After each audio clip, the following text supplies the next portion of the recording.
Viaje connosco à velocidade e à escala do planeta. Entre no coração da Terra. Só assim poderá compreender o país que julga conhecer. O tempo, a imagem móvel da eternidade imóvel.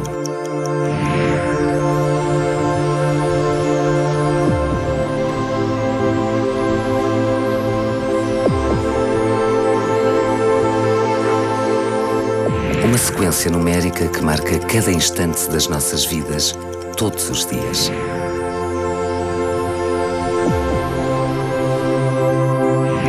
Sem que percebamos que há outro tempo, o da Terra, demasiado imponente para caber nos nossos relógios.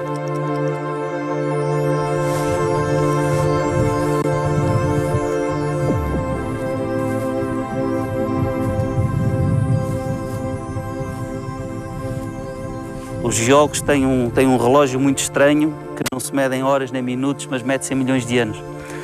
E, portanto, falar para o cidadão comum de que esta rocha tem 300 milhões de anos é algo fantástico. Prepare-se para o que Portugal tem para lhe contar. Terminou o Ano Internacional do Planeta Terra. Entre 2007 e 2009, a Unesco lançou o desafio de aproximar a sociedade das ciências da Terra, um pouco por todo o mundo. Conheça os 2 geoparques nacionais reconhecidos pela Unesco. Já pensou de onde vem a água que usa em casa?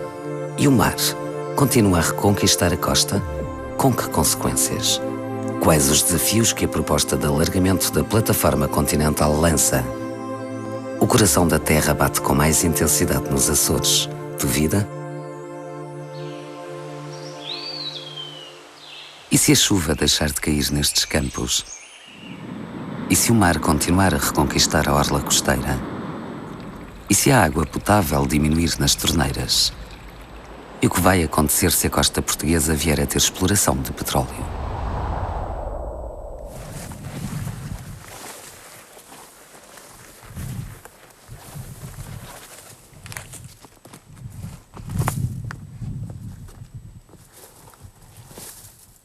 O passado é a chave para o futuro. No fundo, garantirmos a nossa sobrevivência no planeta Terra. 30 centímetros e 10 centímetros. As rochas são capítulos de um livro muito longo, de um livro de grandes dimensões, que é o livro A História da Terra. Um livro com 4.600 milhões de anos e por isso suficientemente grande para podermos folheá-lo até à data em que este relevo, agora em Aroca, mais não era do que uma zona costeira noutras latitudes. O que há de interessante nestas rochas é que essas areias não foram sedimentadas aqui, portanto não foi o mar que esteve aqui, onde nós estamos agora, nestas latitudes. Isto foi sedimentado na plataforma, portanto nas margens do supercontinente Gondwana, o continente já desaparecido, e em latitudes muito próximas do Polo Sul. Hoje estão em Aroca, tudo graças ao processo de criação dos continentes. Caso para dizer que o mar não esteve em Aroca, mas Aroca já esteve no fundo do mar. Nesta pedreira, onde a exploração de Ardósia foi reativada no final da década de 80, todos os dias se encontra vestígios desse passado subaquático.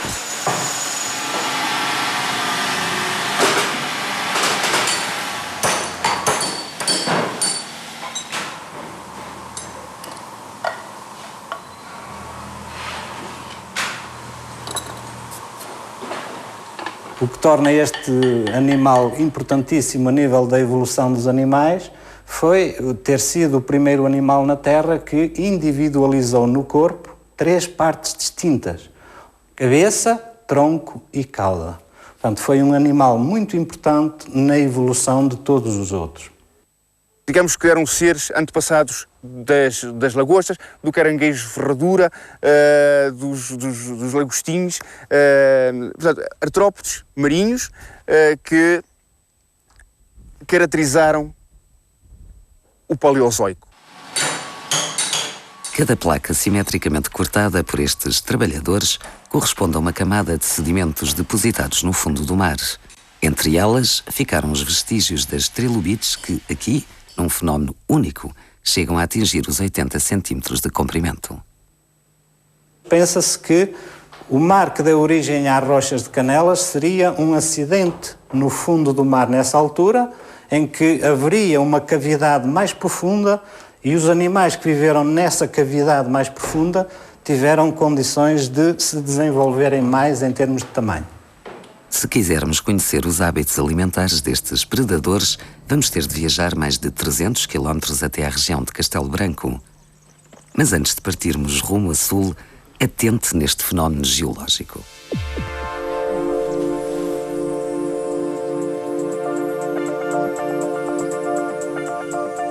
Usada para rituais de fertilidade, estas pedras multiplicam-se porque são compostas por materiais com diferentes coeficientes de dilatação.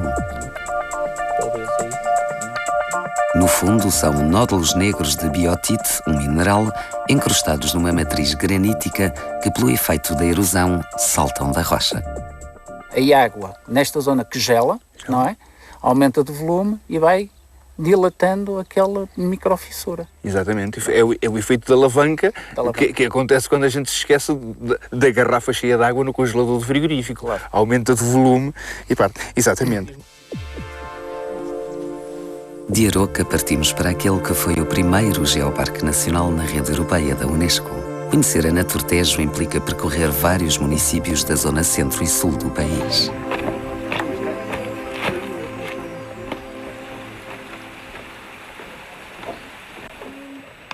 Que há 480 milhões de anos teríamos uma fauna constituída por trilobites de grandes dimensões, verdadeiros gigantes para a sua época e para este grupo de artrópodes, e que nestes sedimentos, nestas águas, nestas paragens, procuraram alimento. Portanto, aquilo que nós podemos encontrar em Aroca são, de facto, os responsáveis, os culpados por estas estruturas que encontramos aqui em Penha Garcia, preservadas nestas rochas. Ou seja, estas cruzianas mais não são do que as pistas que nos ajudam a reconstruir a vida das trilobites.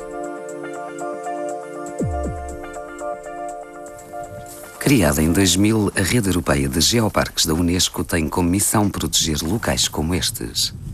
These geological structures and also the geodiversity, the differences in the geological formation influence the development of life, the different species, the different plants that appear in this territory.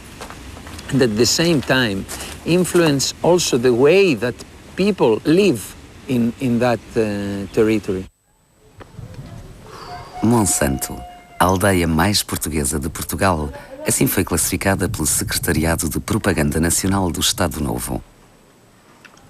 À primeira vista, parece perdida num autêntico caos de blocos graníticos com mais de 40 milhões de anos.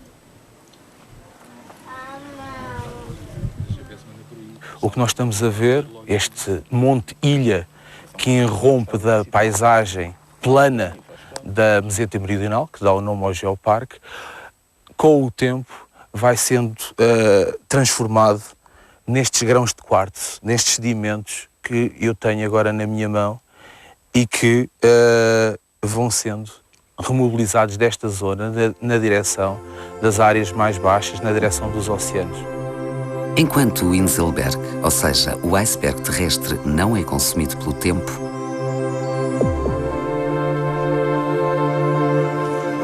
a população aproveita para tirar partido do potencial turístico da região.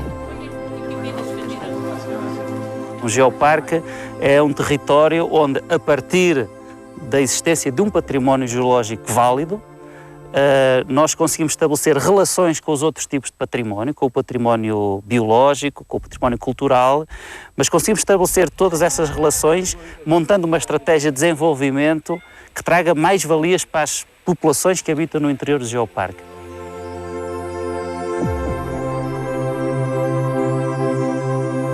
Em pleno Oceano Atlântico, quis a Terra mostrar a sua força e construir algumas das mais imponentes paisagens do país.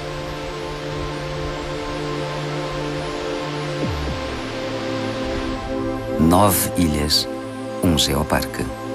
É o lema que guia o arquipélago dos Açores numa caminhada que vai terminar na constituição do 3º Geoparque Nacional. Este sítio tem a ver com a interação de 3 grandes placas tectónicas, ou seja, 3 grandes placas que fazem parte do globo terrestre, que se movimentam e que interagem nesta zona. Esta zona chama-se junção tripla porque são 3 placas tectónicas e precisamente nessa junção as placas, por terem movimento de abertura do Atlântico, permite a ascensão de magma, material fundido do interior da Terra, que se vai acumulando ou que se foi acumulando no fundo dos oceanos, foi elevando estes fundos até que surgiu fora da coluna da água as ilhas, por um processo que depois foi evoluindo por crescimento sucessivo de acumulação de materiais. Esse processo terá começado há cerca de 10 milhões de anos atrás, primeiramente na ilha de Santa Maria, depois na ilha de São Miguel, depois apareceu a terceira e as restantes ilhas do arquipélago. Em 1720, uma intensa atividade vulcânica entre a Terceira e São Miguel deu origem a uma 10ª ilha.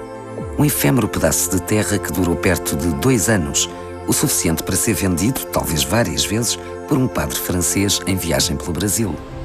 Na perspectiva do comprador, o negócio não foi bom. Tudo devido à constante luta entre Neptuno e Vulcano, que vai esticando e encolhendo cada ilha do arquipélago. Estão em contínua evolução de 2 processos. O processo formativo, que é pela gênese dos vulcões, e o processo destrutivo. Portanto, nos Açores, continuamente, os vulcões formam terra e o mar recupera para si estes terrenos. Como os vulcões dos Açores têm uma taxa de atividade relativamente lenta, ou seja, há períodos de retorno, intervalos relativamente longos, a tendência é das ilhas irem progressivamente reduzindo a sua área. A única ilha que se pode considerar extinta e condenada a um doloroso abandono geológico, portanto, é Santa Maria. É como se o coração da Terra deixasse de bater em Santa Maria, onde não há vulcanismo ativo. Nas restantes ilhas, terra e mar prolongam uma batalha que ultrapassa os limites da nossa existência. Em todo o arquipélago já há mais de 100 de geossítios identificados. Cerca de metade vai integrar o futuro geoparque. Na caldeira das Furnas, na paisagem protegida das Furnas, que é uma área protegida, nós temos uma grande variedade de motivos de interesse geológicos. Temos a caldeira do vulcão, temos o termalismo, temos as praias, temos a cultura, temos a gastronomia. Lembram-se dos cozidos feitos no terreno. Portanto, nós temos aqui uma paleta de temas relacionados com o vulcanismo. Há outro local incontornável que é a montanha da Ilha do Pico, que, para além da sua magnificência, imponência, é um local dos Açores único, porque é um vulcão básico, é um vulcão que eu costumo dizer que é o Bom Gigante, é um grande edifício vulcânico, mas de vulcanismo tipo havaiano, vulcanismo efusivo, calmo e pouco explosivo. No futuro Geoparque Açores há 3 ilhas já classificadas como reservas da biosfera para a Unesco. Flores, Corvo e Graciosa mereceram um galardão. Vamos perceber porquê.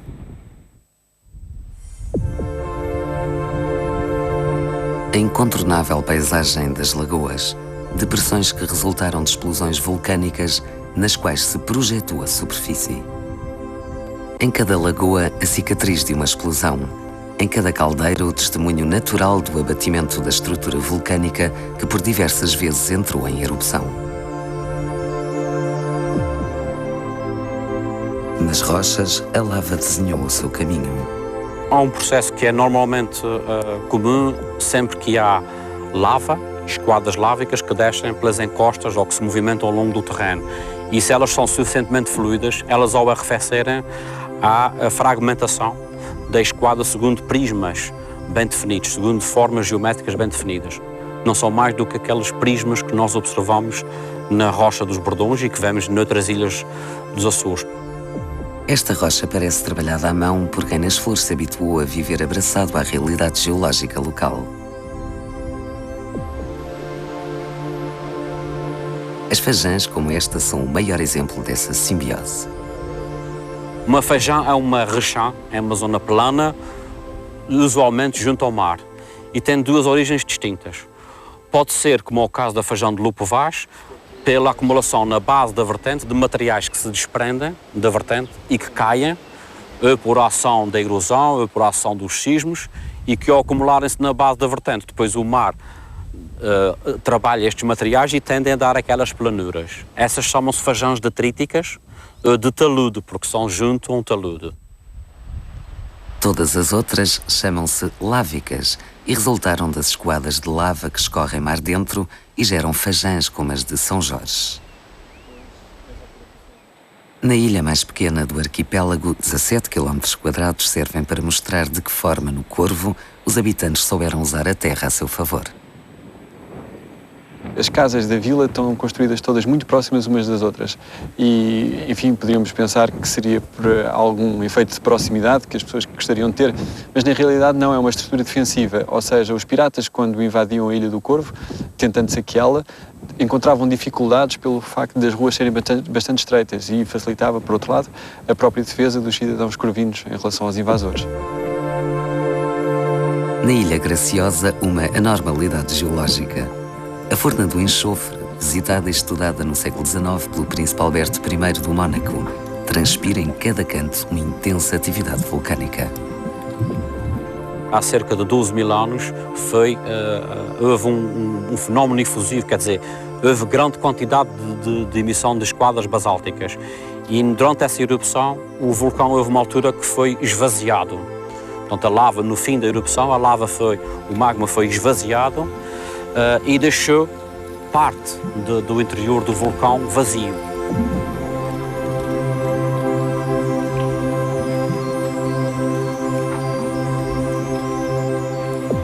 Na lagoa resta ainda a turva imagem branca de um barco que conduziu à morte por asfixia 2 soldados na década de 90 do século XX.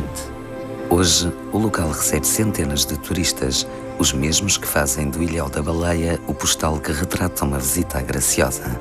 No caso concreto do Ilhéu da Baleia, no recuo da linha de costa, foi encontrada pelo mar, encontrada entre aspas, uma formação rochosa mais resistente. E foi preservada enquanto a ilha continuou a regredir, formando o tal ilhéu, que tem a forma que se associa a uma baleia. Então, neste caso, nós temos uma geopaisagem, uma geoforma, devido a uma ação erosiva, portanto, devido ao recuo da linha de costa por ação erosiva do mar. A verdade é que em nenhuma das ilhas encontramos referências ao galardão da Unesco. E enquanto uns mantêm as expectativas elevadas no futuro das 3 ilhas, outros queixam-se de falta de informação sobre o tema. É necessário formar pessoas. Uma coisa é escrever um decreto criando uma zona de proteção, outra coisa é criar estruturas de verdadeira defesa. E depois o seguinte, o regime policial não é suficiente. É preciso educação ambiental. É preciso que as pessoas se orgulhem de estar numa ilha que é a reserva da biosfera. Porque essa é que é a melhor defesa. O que acho é que isso terá que ser muito bem divulgado junto à população da Ilha das Flores, quais poderão ser os benefícios para a ilha, mas isto terá que passar também pelos organismos oficiais, que têm que vir também para o campo e têm que, de facto, explicar e sensibilizar a população das mais-valias que isso nos pode trazer. A grande promoção das reservas da biosfera ainda não começou, mas ela pode ser feita por qualquer pessoa, ou seja, o certificado existe, ele é reconhecido internacionalmente, portanto, todos estes empreendimentos turísticos, restaurantes, produtores de queijo, produtores de carne, todos eles podem utilizar o certificado de reserva da biosfera para promover os seus produtos, portanto, está ao alcance de todos. A nível ambiental também há muito por fazer. Esta lixeira a céu aberto na Ilha das Flores é o resultado de anos a fio sem um conveniente tratamento de resíduos. Antes de abrirem as portas a quem os visita, os próprios açorianos têm de conhecer mais e melhor estas reservas da biosfera. Os problemas estão também ao nível da comunicação. Neste, como em tantos outros folhetos turísticos, a hortênsia surge como planta emblemática da região. O que poucos sabem é que não passa de uma espécie invasora, porque endémicas, há muitas outras que tornam estes locais espaços únicos no mundo.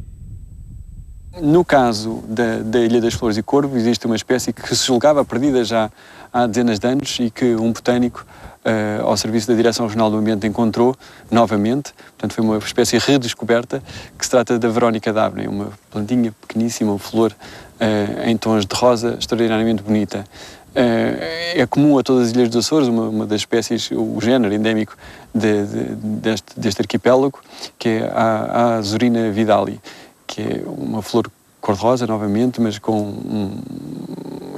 uma beleza que, mais uma vez, não há igual no mundo. Para trás deixamos algumas das histórias que a Terra tem para nos contar, porque agora é tempo de perceber o que há a melhorar num país que, apesar de tudo, é visto como exemplar. Your country belongs to the real forefront in the world on activating renewable energy issues.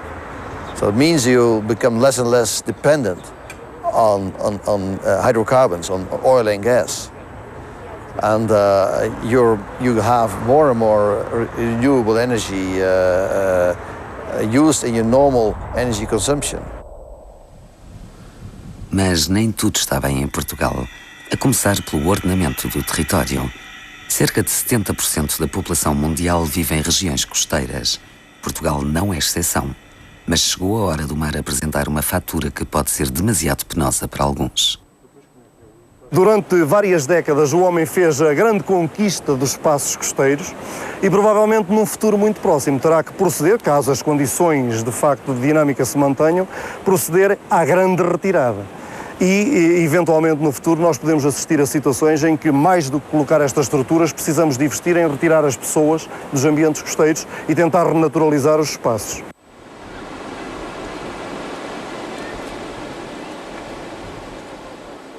Estará o país preparado para ceder ao mar o que ele reclama?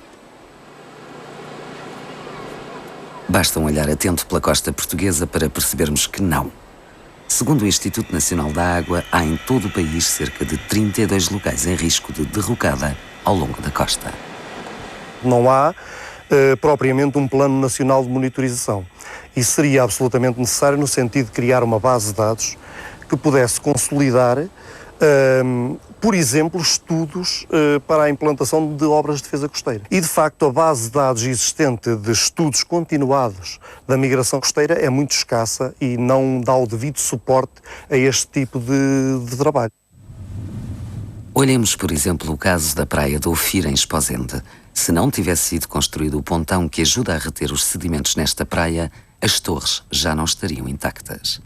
Trata-se de um exemplo muito particular porque é uma estrutura sensível, portanto estamos numa estrutura, numa língua de areia que se formou entre o rio Cávado e o mar, uma designada por Restinga. É uma estrutura móvel que se mobiliza com a subida e a descida do nível do mar e obviamente é uma estrutura também muito dinâmica. Para proteger as torres, construiu-se esta estrutura que, juntamente com as obras no porto de Viana do Castelo, fazem chegar a jusante menos sedimentos. Mas chega ao mar enraivecido. Uma raiva que rouba quase 6 metros por ano a este areal. O ideal, normalmente, é que a colocação destas estruturas sejam submetidas previamente a um estudo intenso de monitorização, de preferência ao longo de vários anos, e que a defesa seja corretamente planeada, ensaiada, monitorizada, para depois se perceber se essas defesas colocadas tiveram mais benefício ou têm, entretanto, que ser retiradas, porque, por vezes, o retirar destas estruturas pode ter benefícios. Em Maceda, Ovar, o mar mostra-nos a sua força. Um parque de estacionamento cortado a meio em menos de 3 anos. Em Cortegaça, idêntico cenário de desespero. Com a construção a norte dos esporões em Esmoriz na década de 80, a subida do mar tem sido de 6,2 metros por ano nesta zona do país.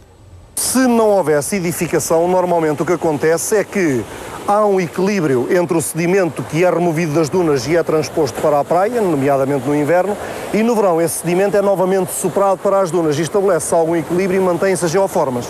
A partir do momento em que a erosão ultrapassa determinada taxa, esse equilíbrio perde-se e chega-se a este tipo de situações extremas. O homem tem preferido dominar o mar e os custos desta opção caem na conta bancária da orla costeira todos os dias. Pode mesmo dizer-se que caminhamos para a bancarrota. Desde a Revolução Industrial, em meados do século XVIII, a Terra já viu a temperatura média aumentar 0,8 graus. Uma mudança que se reflete também na costa. Há uma tendência que se observa desde já para um aumento da temperatura da camada superficial do oceano e quando um corpo aquece, ele dilata, como todos sabemos, e portanto há uma relativa dilatação dessa camada superficial do oceano.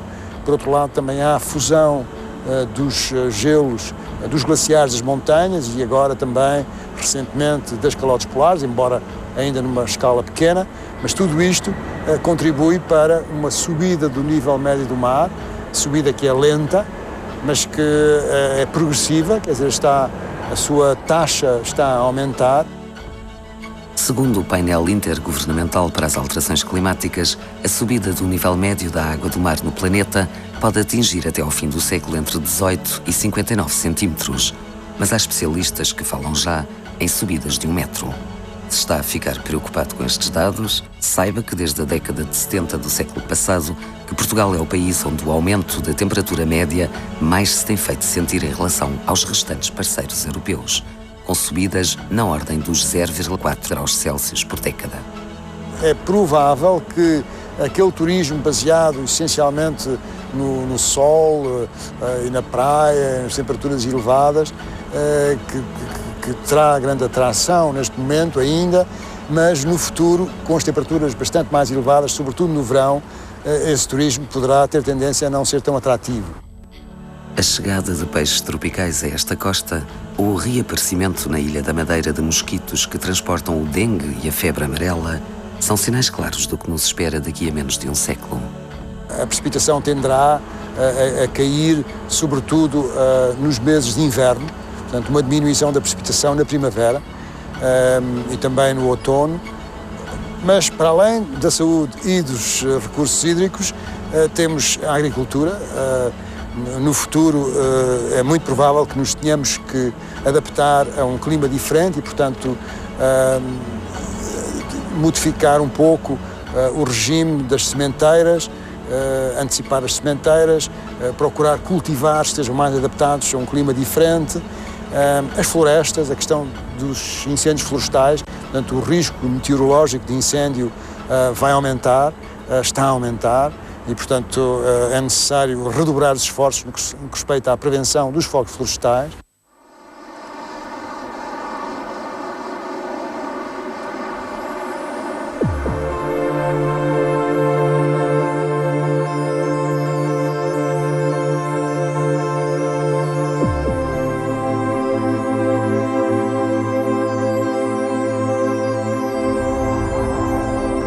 Se pensarmos que cerca de 70% da água doce existente no planeta se encontra nas calotes polares, que apenas 2 a 3% se encontra à superfície em rios e lagos e que pouco menos de 30% está em massas de água subterrâneas, depressa entendemos que debaixo dos pés temos um dos principais fatores de sobrevivência da espécie humana.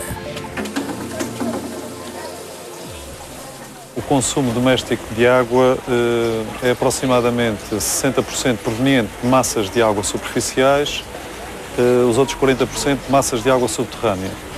Se nós recuarmos alguns anos, havia um predomínio de massas de água subterrânea, portanto, exploração de aquíferos. Neste momento, sempre que abrimos uma torneira em Portugal, há 40% a 45% de probabilidades de essa água ter origem em massas de água subterrâneas, ou seja, exploração de aquíferos. No fundo, um aquífero é uma estrutura geológica que permite armazenamento e cedência de água.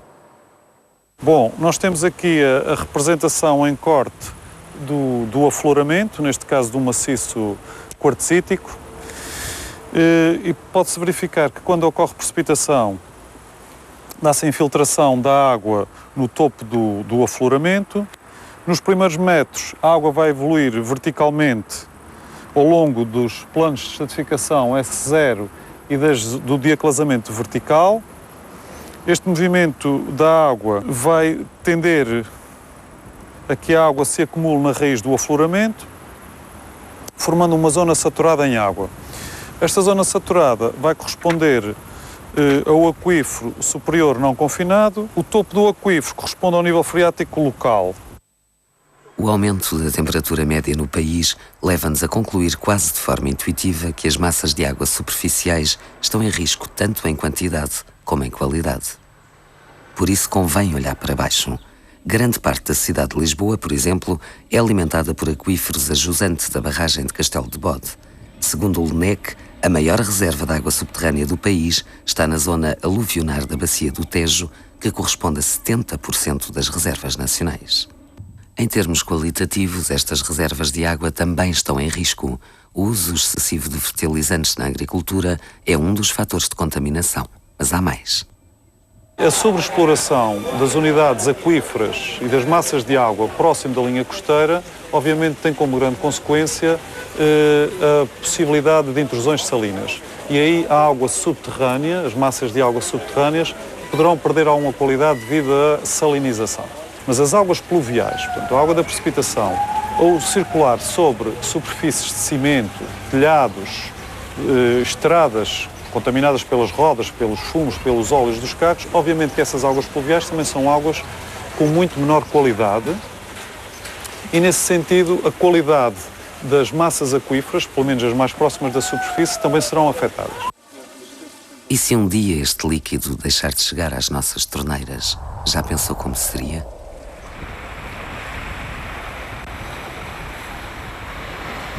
A nossa perspectiva sobre o mar, embora seja alguma coisa que se calhar está-nos no sangue, morre aqui ao pé da praia, morre nos banhos. Portugal apresentou o projeto e aguarda que até 2014 as Nações Unidas se pronunciem sobre a proposta de extensão da plataforma continental. No fundo, trata-se de estender a área sob jurisdição portuguesa até aos 3,6 milhões de quilómetros quadrados. Foram feitos levantamentos massivos de cartografia submarina, para termos a forma do fundo submarino. Neste momento, Portugal é um dos países, segundo julgo saber, que tem o maior levantamento hidrográfico dos fundos marinhos, dos grandes fundos marinhos, e ao mesmo tempo foram feitas campanhas de geofísica, portanto, de sísmica, de reflexão e também de amostragem geológica para conhecermos a natureza do fundo marinho. Caso seja aprovado o projeto português, passa a haver uma unidade entre a Zona Económica Exclusiva Continental e a dos Açores e Madeira. O país cresce, afirma-se. O importante é provar a continuidade geológica do território nacional. Há dois critérios fundamentais, é um critério de forma e um critério de forma do fundo, e que se traduz na obtenção de uma série de pontos ditos pontos pés-talude, a partir dos quais se contam 60 milhas náuticas para fora das DEs. E há também as de conteúdo, ou seja, qual é a natureza geológica. Se se prova que há uma continuidade do material geológico, então essa zona é elegível como zona de extensão. O projeto de extensão da plataforma continental foi uma oportunidade de equipar a Marinha Portuguesa com máquinas de análise geológica, com as quais depressa se percebeu que há um mundo subaquático a explorar ao largo da costa portuguesa. Existem duas formas de jazidas, que é crostas ferro-magnesianas ricas em cobalto e nódulos de manganês. No caso das crostas, as análises feitas indicam um conteúdo de metais e metais de alta tecnologia que têm um valor significativo. Depois temos também 4 campos hidrotermais na crista médio-atlântica, no Mar dos Açores, que, como a maior parte dos espectadores poderão já ter percepcionado, são uma fonte de riqueza em termos de extremófilos. Para a indústria farmacêutica, trata-se de uma oportunidade de recolha de minérios e moléculas fundamentais para o setor, mas trata-se sobretudo de uma oportunidade energética para a exploração de petróleo ao largo da costa portuguesa.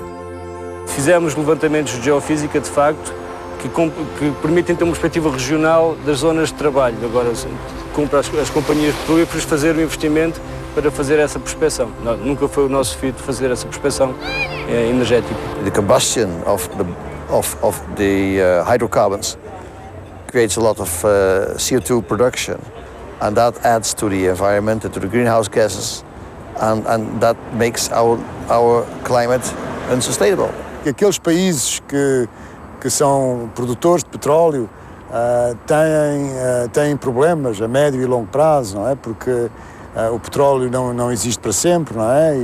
E portanto, embora o petróleo permita um crescimento económico rápido, muitas vezes esse crescimento económico não é acompanhado por um fortalecimento da democracia e também não é acompanhado por uma estruturação da sociedade para diversificar os meios de produção e a inovação tecnológica. Na Universidade de Coimbra, estas são teses sem adeptos. Hannah Guterres tinha Ronald Recensia, o Timor-Leste, a cidade de Bocau, vem lá. Eu Antônio Alberto, natitunda com Angola, com a província e com Namíbia, de na manima que é quando na etapa. My name is Claudia Magna. I am 29 years old. I was born in Pretoria, South Africa. Meu nome é Hugo Machado, tenho 31 anos, nasci em Coimbra, Portugal. Eu sou Johnny Miranda, tenho 27 anos de idade, sou de São Carlos, Venezuela. Todos diferentes, todos ambiciosos, querem ser mestres em geologia do petróleo. A pior utilização que se faz do petróleo é queimá-lo. O petróleo não serve só para queimar, como é sabido. O petróleo é a base de um conjunto enorme de indústrias, dá suporte a um conjunto enorme de processos industriais e, portanto, a coisa mais estúpida que nós fazemos ao petróleo é queimá-lo. Mas a verdade é que ainda não há grandes alternativas a essa necessidade. Há uma infinidade de aplicações que os hidrocarbonetos têm, que são eventualmente menos mediáticos também, lá está. E aparentemente menos poderosos em termos económicos, mas que são absolutamente fulcrais no nosso dia-a-dia. Eu olho para o vosso material, para as vossas câmaras, muito dos plásticos e do material que é usado aí vem de derivados de petróleo, entre muitas outras coisas, de todos os dias. Aos geólogos do petróleo compete-lhes, entre outras coisas, analisar os sedimentos e estudar a matéria orgânica que pode estar a vários quilómetros de profundidade, mas indiciar a presença de petróleo. É também a eles que cabe ajudar a potenciar a extração com o mínimo de custos para o planeta, se é que tal é possível. O sequestro de CO2 é quando se tira o petróleo, fica um espaço vazio. E esse espaço vazio pode, com vantagem, ser utilizado para armazenar gases que provoquem efeito de estufa, designadamente CO2. Portanto, as indústrias queimam petróleo e podem utilizar o CO2 produzido por essa queima, podem mandá-lo lá para baixo, para as rochas, onde ele ficará guardado durante muito tempo. E, portanto, evita que entre CO2 na atmosfera pela utilização do petróleo. Um país que tenha hidrocarbonetos, que tenha petróleo passível de ser explorado e utilizado, é um país com uma mais-valia, necessariamente. Em Portugal, António e Hélio procuram os instrumentos para se imporem nos respectivos países, onde o petróleo não é sinónimo de desenvolvimento. Quero saber como é que funciona este mundo, como é que funciona este curso, primeiro. Segundo lugar, é para servir a minha terra. Naturalmente, quero ajudar com este curso, muito bom para a nossa terra, a minha terra, Timor. Achei que o nosso país tem poucos quadros e como apareceu esta oportunidade, achei por bem me integrar para ver se incursava o número dos quadros do país, do nosso país. Concretizado o alargamento da plataforma continental, fica nas mãos das petrolíferas parte do futuro económico e ambiental do país. As condições para a existência de petróleo parecem criadas e em São Pedro de Moela ou no Cabo Mondego, os indícios da presença deste recurso são evidentes. Resta saber-se em quantidade que justifica a exploração. Uma atitude que pode pôr em causa a vocação nacional para o turismo. Mas mesmo que a realidade não seja a que muitos ambicionam, a Bacia Lusitânica continuará a ser um local de investigação petrolífera. A Bacia Lusitânica, que ainda não teve a generosidade de nos dar petróleo em quantidade, tem petróleo, mas ainda não descoberto em quantidade, é um extraordinário laboratório.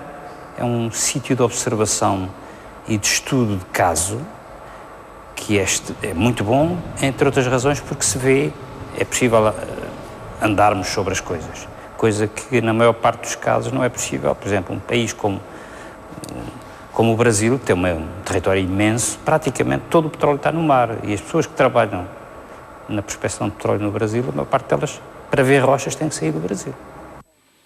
Regressamos aos Açores porque está na hora de entrarmos num vulcão.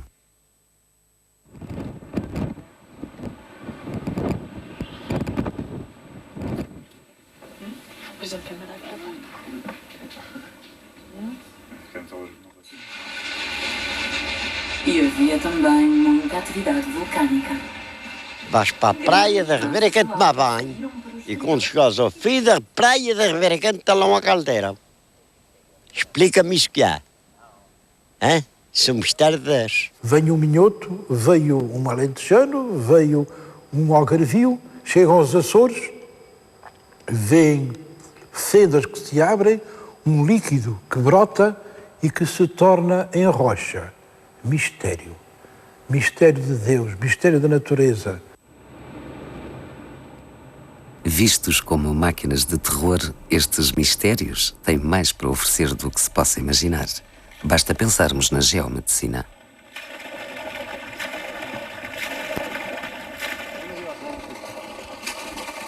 Já em 1600 vinha gente para aqui, a burro e a cavalo e em carro de bois, tratar as suas maleitas. Maleitas das pernas, da pele, do estômago, da figadeira. Consta que nunca foi descoberta nenhuma água que fizesse bem ao juízo.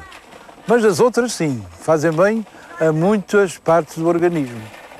E, portanto, nós pegámos neste tema e decidimos modernizá-lo. E decidimos também chamar-lhe o que se chama noutros sítios, a geomedicina. Olha, quando eu saio da água, sinto os pés muito leves. Muito leves e nem lhes sinto que estão no chão. Venho às vezes com uma formigueira dentro dos pés e saio daqui boa. Muito boa até. É um vale cortado por falhas muito profundas, quilométricas, que têm 3, 4 quilómetros de profundidade. E estas falhas, estas fraturas, estas rupturas da crosta terrestre fazem com que as águas possam ascender à superfície, misturar-se com águas do mar, misturar-se com águas verdadeiramente vulcânicas e então aparecem em alinhamentos especiais. Estes alinhamentos, quando geram algum volume, são aproveitados nestes tanques. Está a ver? Isto são tanques com 3 séculos. Esta água rica em alumínio, óxido de ferro, arsénio e sílica percorre cerca de 3 km até chegar à superfície. É gerada a 200 graus centígrados e chega à superfície a cerca de 60 graus. Ali ao lado, as lamas da Ribeira Grande, usadas já por laboratórios franceses de cosmética. Algumas destas lamas têm capacidade sobre a epiderme, alargando-a, permitindo um outro arejamento e a expulsão de fluidos ou de elementos que estão altamente contaminados. Outras é o contrário, são lamas que fecham poros, que permitem que determinadas infecções não sejam tão rápidas. Na praia da Ribeira Quente, as areias com altas temperaturas são motivo de curiosidade. Principalmente o pessoal do continente que chega cá e mete os pés na areia sem querer e aquilo me faz mesmo camaduras e tiram os pés e depois vêm perguntar porquê. E a gente explica porquê. Faz bem essencialmente à derme e à epiderme e às articulações. As articulações, as dificuldades que aparecem com a idade, aquilo que o povo chama, eu tive um jeito, estou com um jeito num joelho, estou com um jeito numa perna. Por exemplo, aquilo é bom para jogadores de futebol que têm determinadas, digamos, zonas afetadas, aquilo é uma questão de horas. Eles ficam completamente recaustados. O calor da Terra não serve apenas para efeitos medicinais. A nível energético, os Açores têm todas as ferramentas para um futuro sustentável. A geotermia já é a base energética de São Miguel. Perto de 10 de furos, permite colher da terra a energia para grande parte da ilha. Já era tempo de dependermos menos dos estrangeiros e de criar uma escola própria de geotermia, conforme fizeram os italianos, conforme fizeram os islandeses. Mas mais de 40% da energia elétrica de São Miguel vem de um vulcão. Outra coisa é a energia geotérmica de baixa entalpia. E essa tem sido uma guerra que nós ainda não conseguimos vencer, que é usar o calor das águas residuais para aquecer estufas, para se produzir determinados vegetais no inverno, que é rigoroso noutros países, e poder exportar para a Dinamarca, exportar para a Alemanha e até para a própria Inglaterra, produtos que lá, nessa altura, são bastante caros.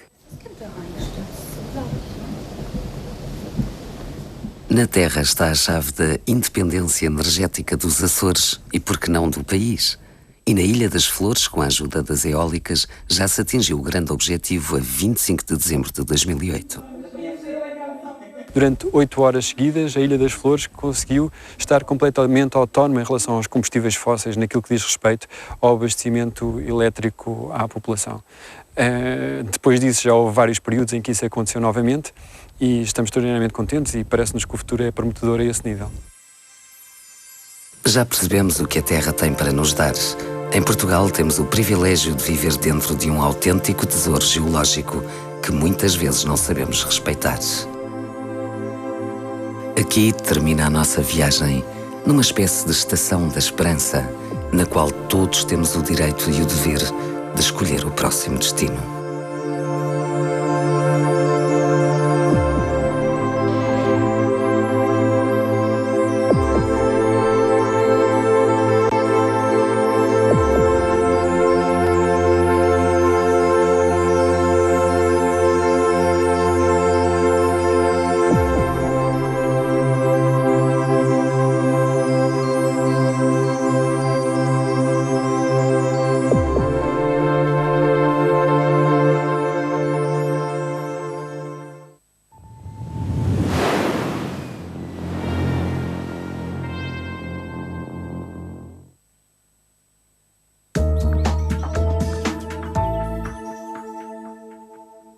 Este programa teve o patrocínio de Bayer.